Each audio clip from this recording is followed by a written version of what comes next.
Assalamualaikum warahmatullahi wabarakatuh. Selamat pagi anak-anak semuanya. Bagaimana kabar kalian semua? Iya, alhamdulillah semuanya baik ya, insya Allah sehat semua. Iya. Apakah masih semangat semuanya? Ya, harus semangat ya. Oke, alhamdulillahirabbil alamin. Pada kesempatan kali ini kita bertemu lagi dengan saya Ibu Imas Fiani Inayatul Aziza dalam mata pelajaran Al-Quran Hadis kelas 11 semester 2 ya. Iya. Kali ini kita akan membahas belajar mengenai makanan yang halal dan baik.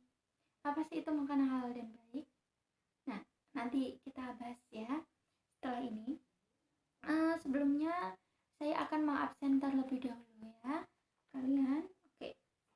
Yang pertama yaitu Ayla ada. Oh ya ada. Ana. Oke. Dita ada. Mas ya. Dio. Oke.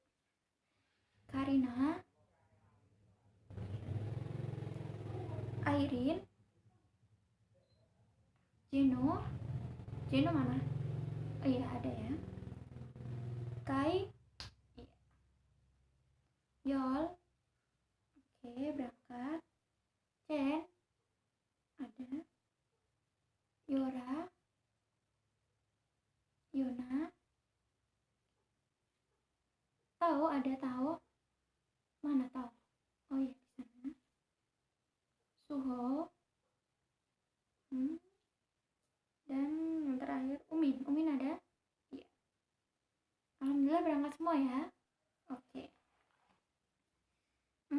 Sebelum kita mulai pelajarannya,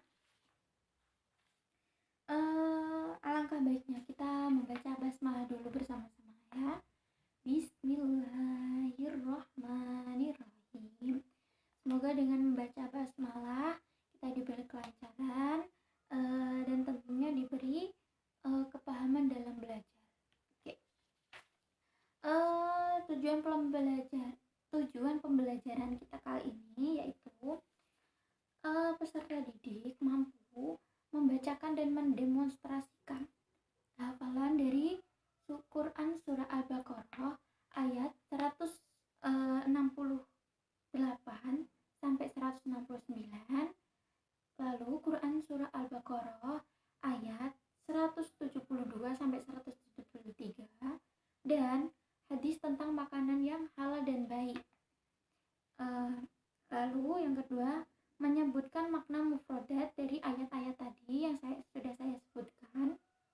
Yang ketiga yaitu menganalisis kandungan dari Quran surah Al-Baqarah ayat 168 sampai 169, Quran surah Al-Baqarah ayat 172 sampai 173, dan hadis tentang makanan yang halal dan baik. Oke.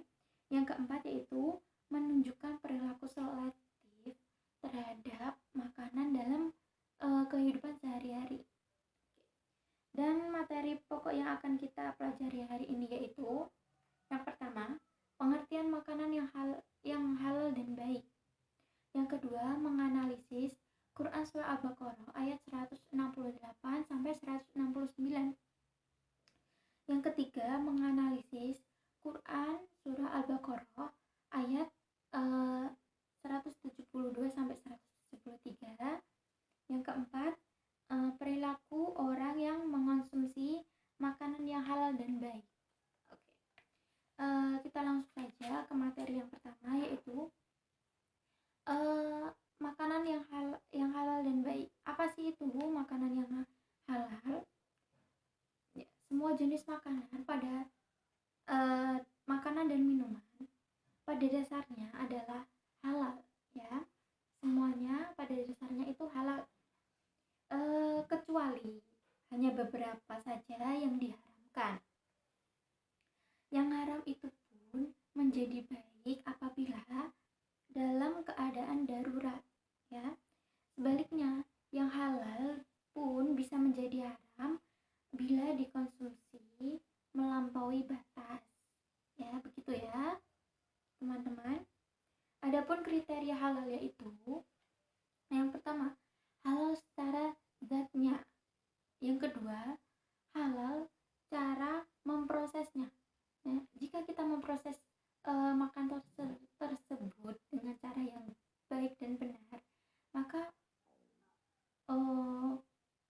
itu menjadi baik, halal bagi kita, bagi tubuh kita tentunya ya. Yang ketiga yaitu halal cara memperolehnya. Nah, jika kita memperoleh makanan tersebut dengan cara kita mengolahnya sendiri atau kita membeli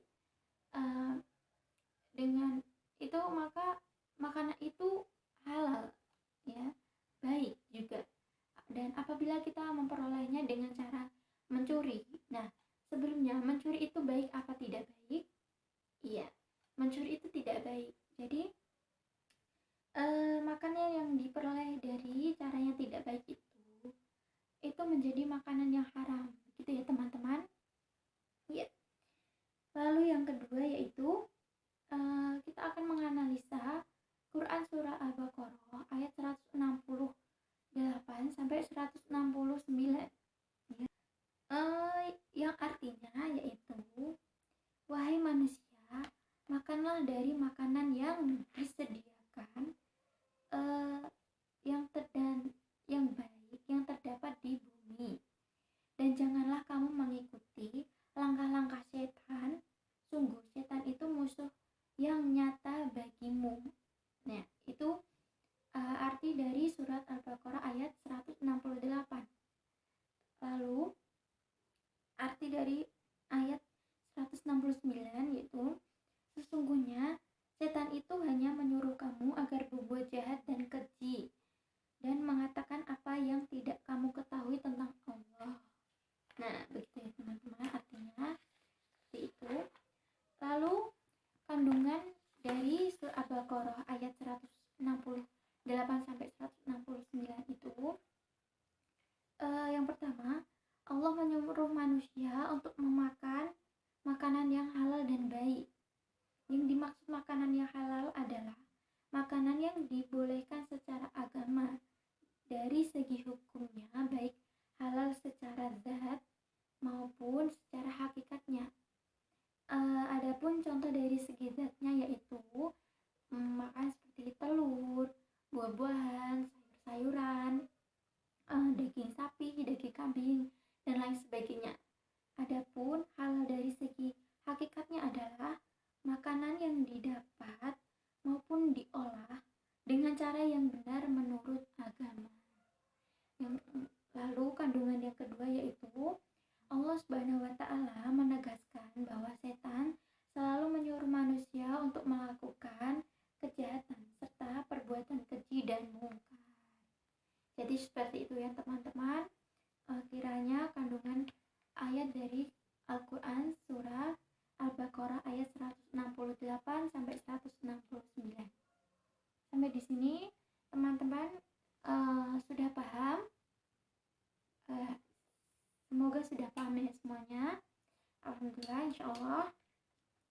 Lalu kalau sudah paham semuanya, kita akan lanjut ke materi selanjutnya.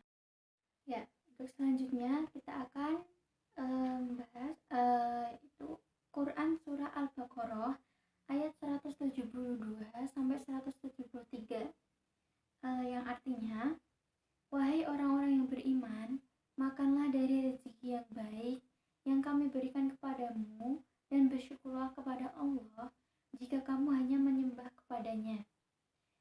Itu arti dari ayat 172. Lalu, sesungguhnya Dia hanya mengharamkan atasmu bangkai, darah, daging babi, dan daging hewan yang disembelih dengan menyebut nama selain Allah. Tetapi barang siapa terpaksa memakannya bukan karena menginginkannya dan tidak pula melampaui batas, maka tidak ada dosa baginya. Sungguh Allah Maha Pengampun, Maha Penyayang. Ayat 173. Kandungan dari ayat tersebut yaitu, Allah Subhanahu wa Ta'ala menyuruh orang-orang beriman agar selalu mensyukuri nikmatnya. Jika mereka benar-benar beribadah atau menghambakan diri kepadanya, bersyukur artinya menggunakan nikmat Allah Subhanahu wa Ta'ala untuk mengabdi kepadanya, untuk menggunakan nikmat Allah Subhanahu wa Ta'ala sesuai dengan yang dikehendaki olehnya,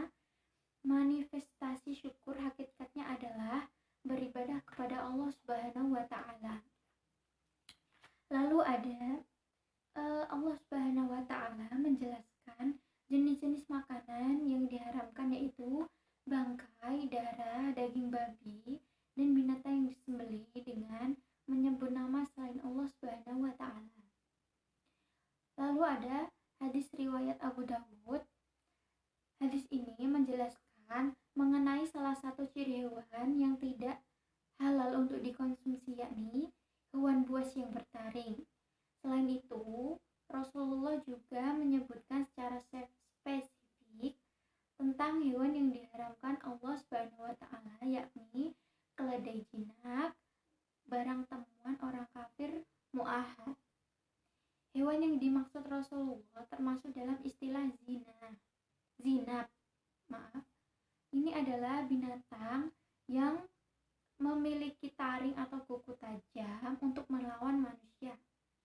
Termasuk juga serigala, singa, macan tutul, harimau, beruang, kera, dan sejenisnya. Imam Ibnu Abdil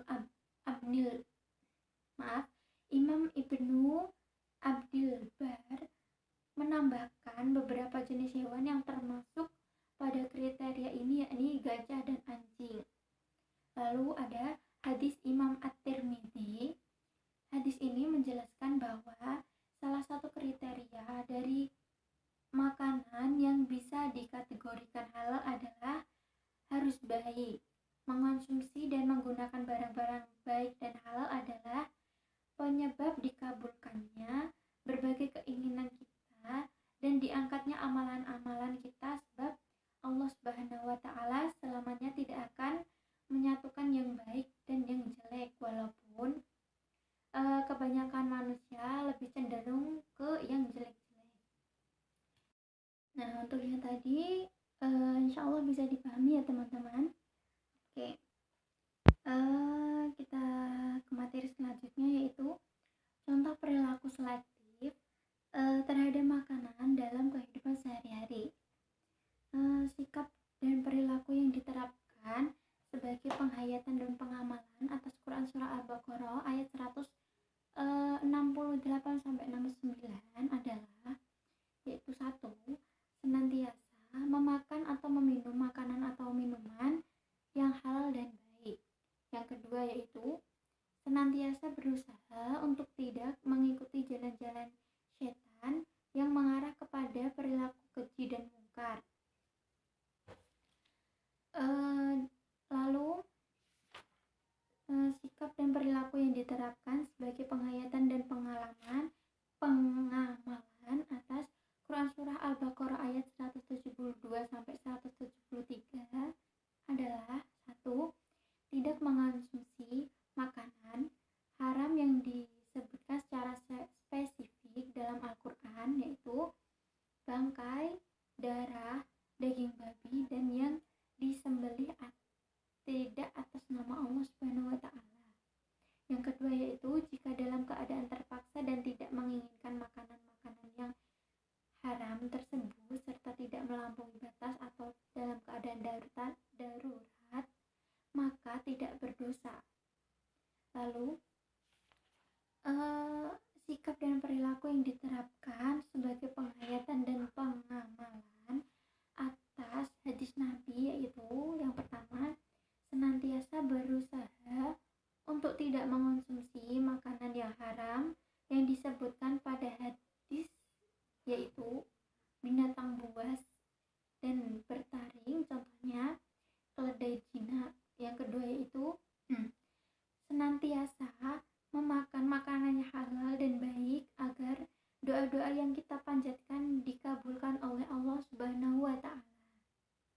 Sampai di sini bisa dipahami ya.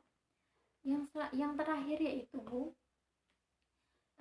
yang kita pelajari hari ini, contoh perilaku seseorang yang menerapkan pemahaman mengonsumsi makanan maupun minuman halal dan menjauhi yang haram, yaitu 1. Selalu memakan makanan yang halal dan bermanfaat bagi tubuh. Yang kedua, carilah rezeki yang halal sehingga menghasilkan makanan yang halal pula, ya. Yang ketiga, tidak memakan bangkai dan tidak memakan